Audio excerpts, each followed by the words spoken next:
think the main thing is we got to control our gaps. We got to do our assignments, just do our job.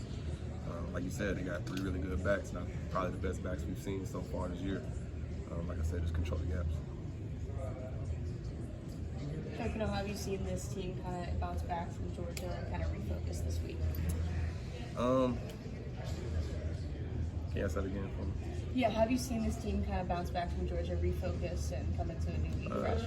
I think that, I look around this team this year, and it's just like we don't hang our heads too long on losses. You know what I'm saying? We took 24 hours when we needed, and we moved on. We getting back to work.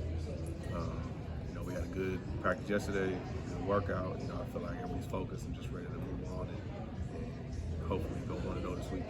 Chuck, there's a lot of guys on the team that played a lot of college football and been around a few losses at the time. Just how useful is that to a team in the wake of a loss that could have been pretty disappointing? I think it's very useful. You look at last season, we had a lot of them close games, close losses, and I feel like it could have really had a heartache on our team. But now it's kind of like we got to move past it. We got to continue to get better. At the end of the day, the game don't stop no matter what.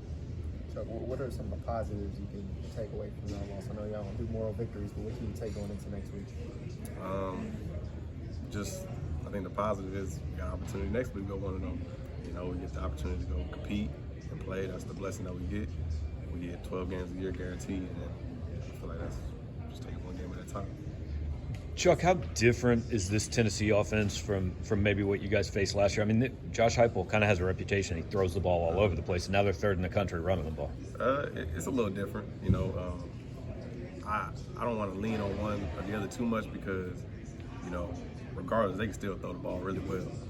But now they run the ball a lot really well too. So, I think any offense in the country will continue to do what they're doing the best at.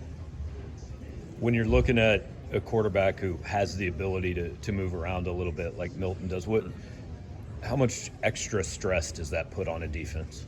I wouldn't say it's stress. I feel like it's more just, like I said, kind of early, like doing our jobs, keeping him contained. I wouldn't say it puts a stress on us though. Chad Bailey just got ruled out for the season. Just what is his role in the team developed into? How you seen him do?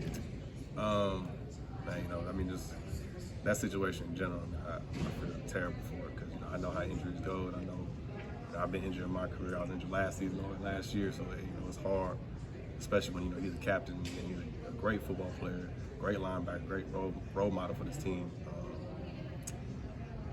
I wish he could be playing, for the team. I feel like we just got to look at it like, next guy got to step up. We just got to continue to keep working and try to build the success on this season.